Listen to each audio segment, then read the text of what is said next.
박목사의 아침 묵상 2025년 6월 22일 주일입니다. 레위기 19장 20절로 22절 말씀을 통해서 회복으로 이끄는 거룩, 이 거룩 시리즈로 해서 지금 계속 해나가고 있는데요. 회복으로 이끄는 거룩, 이런 제목으로 오늘 말씀 묵상의 은혜를 나누겠습니다. 오늘은 거룩한 주일인데요. 주님 앞에 정말 예배자로 발견되기를 원합니다. 목사로서 가장 힘겨운 자리가 아마도 예배자의 자리로 하나님 앞에 발견되는 자리가 아닐까 하는 생각도 해봅니다. 목사이기 때문에 예배자라고 하는 자리보다도 예배에서 내가 뭔가를 하는 사람으로 인식되어서 더 설교를 더 잘하려고 또 성도들에게 뭔가 은혜를 끼치려고 하는 이런 욕구가 있기 때문에 하나님 앞에 예배자로 진실하게 서는 요 부분에서는 아마 가장 큰 약점이 있지 않을까 생각해 보면서 오늘도 정말 전심의 마음으로 성령의 이끄심에 순종되어서 진리 앞에 서는 진정한 예배자로 발견되는 날 되기를 소망해 봅니다. 이날 주님은 어떤 말씀으로 인도하실까? 본문에는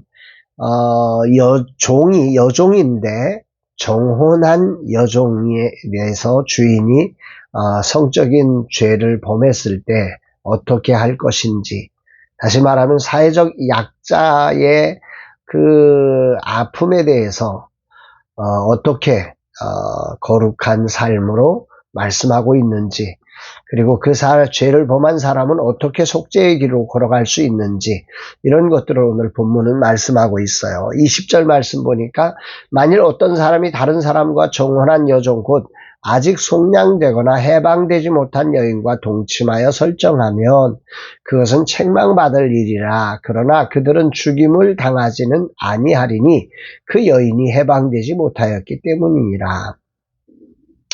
우선 이 말씀을 이해하려면 먼저 이런 일이 벌어졌다면 일반적인 경우는 둘 다 죽임을 당합니다. 그런데 여기에 이제 달라진 상황이 뭐냐면 그 정혼한 여종, 다시 말하면 그 종의 신분, 주인의 소유물처럼 종이라는 개념이 주인의 소유물처럼 여겨지던 시대였기 때문에 그런 해방되지 못했다는 것이 이제 주인의 소유권 안에 있을 때 이런 일이 벌어졌을 때는 죽임은 당하지 않는다.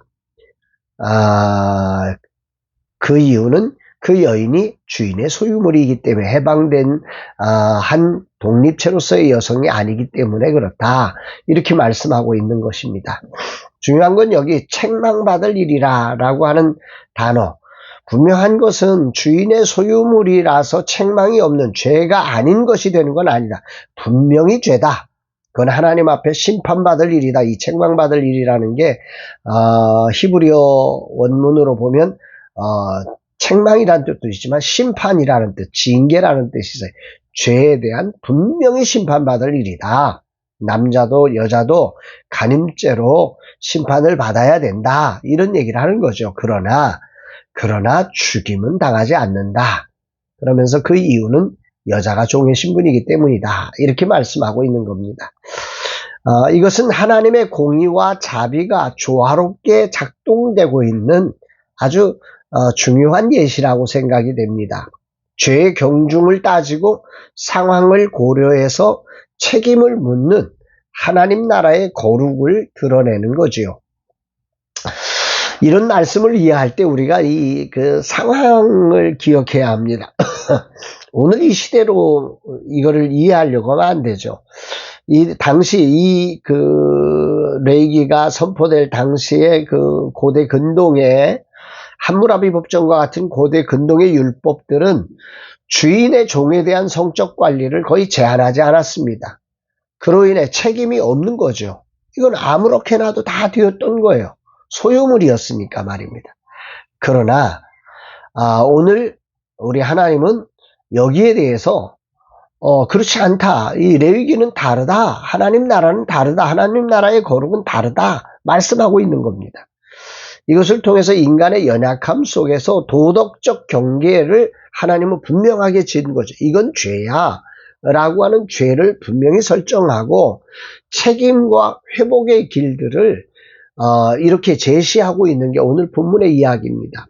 여기에 이제 세상과 다른 하나님 나라의 거룩을 우리가 볼 수 있는 거죠. 여기서 하나님의 마음을 오늘은 좀 묵상을 하게 됩니다. 하나님은 정의와 자비의 균형 속에서 분명한 죄를 정죄하죠. 죄를 억제하지요. 그러나 불의한 구조에 대해서, 불의한 사회 시스템에 대해서 한꺼번에 이거는 다 죽여, 이게 아니라 점진적인 변화를 꾀하고 있다는 사실을 보게 됩니다.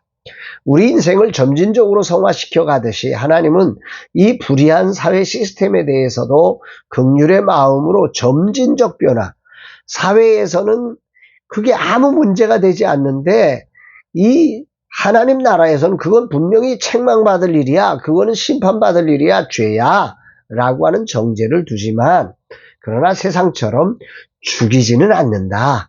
이런 점진적 변화의 길을 택하고 있다고 하는 것을 오늘 우리가 주목해서 보게 됩니다. 날 주님 저에게 무슨 말씀을 하시는 것일까? 삶을 살면서 불의에 대해 분노하고 한꺼번에 뭔가를 다 혁명시키고 싶은 욕망으로 실수를 했던 적이 저는 참 많습니다. 저는 성격이 급한 편이라 말 떨어지면 바로 뭔가가 이렇게 변하기를 소망하는 그런 급한 성품이지요. 정작 저는 그러지 못하면서 말입니다. 60여 년을 살아가면서 그런데 이렇게 점점 깨닫게 되는 것은 사람과 제도, 상황은 한꺼번에 내가 그래야지 한다고 해서 바뀌어지는 게 아니라는 사실을 알게 됩니다. 마치 신문지처럼 한순간에 뭐 이렇게 지졌다 폈다 이렇게 할 수 있는 게 아니라는 거죠. 그래서일까요? 하나님의 인내라고 하는 것, 우리를 기다려주신 사랑, 이거를 정말 가슴 깊이 다가오는 아침이기도 합니다. 하나님의 지혜는 우리의 죄된 삶을 충분히 아시지 않습니까? 전지하신 분이니까요. 그런데 심판이 너무 당연한데도 심판으로 끝내지 않으시고 오히려 우리의 죄악을 위해서 당신의 아들을 보내주시면서 그것도 점진적 변화를 기다려주고 계신다. 이게 굉장히 많이 은혜가 됩니다. 그러면서 이 구절이 생각나요. 로마서 5장 8절이죠. 우리가 아직 죄인 되었을 때 그리스도께서 우리를 위하여 죽으심으로 하나님께서 우리에 대한 자기의 사랑을 확증하셨느니라. 이 말씀은 하나님께서 죄인을 어떻게 대하시는지를 보여주는 것입니다. 하나님은 아들을 죽이시기까지 우리를 사랑하셨어요. 그럼에도 완전한 변화가 확 일어나야 할 것 같은데 그 변화 같지도 않은 변화, 분명히 은혜를 받았고 뭔가 결단을 했고 했는데 변화는 없는 그 정말 변화 같지도 않은 변화에 그 조금씩 그 수십 년에 걸친 변화, 너무도 느린 변화를 우리 하나님이 기다려주시고 오히려 너는 하나님의 자녀야. 아니 잘한 게 하나도 없는데 너는 하나님의 자녀야라는 칭호를 우리에게 붙여주시며 격려해 주시며 인내로 우리와 동행해 주시는 그 사랑을 묵상하게 됩니다. 나를 이렇게 긍휼과 사랑으로 이끄신 주님의 사랑을 묵상하면서 죄된 세상을 살아가는 그리스도인의 삶이 어떠해야 하는지를 깊이 이렇게 정리를 할 수 있게 되는 것 같습니다. 결국 우리는 거룩을 어떻게 살아가는 것이냐? 거룩은 죄와 선을 가르는 게 아닙니다. 그러니까 너는 죄이냐, 너는 선이냐 이게 가르는 게 아니라 그 죄에 대해서 선을 정하지요. 아, 그건 죄야.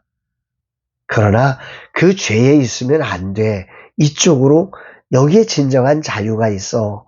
그 죄를 향해서 알려주고 그 죄의 자리에서 진정한 하나님의 자녀의 자리, 영광의 자리, 자유의 자리로 부르시는 초대장 손길이다. 이렇게 생각됩니다. 이게 거룩이라는 거지. 그 하나님이 세우신 선은 심판의 선고가 아닌 거예요. 회복으로 이끄는 초대장이었던 거예요. 이게 오늘 거룩이라는 단어를 새롭게 깨닫게 되는 아침 같습니다. 거룩은 공의와 사랑의 균형을 가지고 점진적인 회복을 추구하는 것입니다. 보라 새 것이 되었도다. 외치신 복음이신 예수 그리스도의 완전한 구원의 완성, 그것을 신뢰하는 거죠. 오늘은 아님에도 불구하고, 오늘은 변화 같지도 않은 변화, 전혀 보이지 않는 변화임에도 불구하고 그 완성된 구원을 향해서 그것을 믿고 하나님의 마음으로 격려하며 회복의 길을 제시하고 그 회복의 길에 인내로 동행해 주는 것이 진정한 거룩한 삶이다. 이렇게 말씀을 하는 것 같습니다. 거룩은 서로 선을 긋는 정죄가 아니라 회복으로 초대하는 하나님의 인내를 배우는 삶이다. 그간 죄를 구별하고 정죄하기 바빴던 저의 삶을 회개합니다. 더 나아가 회복의 길을 제시함도 부족했다 생각되고, 특히 그 길을 인내로 이렇게 동행해 가지 못했던 나의 연약함을 주님 앞에 100% 인정하게 됩니다. 자녀를 향해, 이웃과 친지를 향해, 또 나아가 동역자들과 재단 세상을 향해서, 심지어 하나님을 향해서도 그러지 못했던 저의 연약함들을 주님 앞에 발견합니다. 거룩한 주일 느려도 너무 느린 그 저의 변화의 자리에 인내로서 동행해 주시고, 사랑의 길을, 그 은혜의 길을 열어주시고, 제시해 주시고, 초대해 주시고, 그렇게 하셨던 하나님의 사랑을 기억하면서 예수님처럼은 못해도 따뜻한 격려로 작은 교회와 또 길을 찾지 못하는 많은 어려운 이들과 함께 동행해 주는 목사가 되기를 다짐합니다. 주님, 이 종이 변해도 너무 느린 그런 대표적인 열등생임을 자백합니다. 그럼에도 이 종의 누림을 책망하지 아니하시고 늘 동행해 주시고 회복의 길로 조금씩 나아갈 수 있도록 격려해 주시고 기다려 주심에 감사드립니다. 이 사랑받은 자로서 나도 그렇게 하나님의 인내를 본받아 동행해 주는 종이 되기를 원합니다. 주님의 마음을 부어주셔서 이 사명을 감당케 하옵소서 고백합니다. 사랑하는 여러분, 거룩은 선을 긋는 정죄가 아닙니다. 회복으로 초대하는 하나님의 인내의 삶을 실천하는 자리입니다. 이런 은혜가 우리 모두에게 있기를 주의 이름으로 축복합니다. 사랑합니다, 여러분.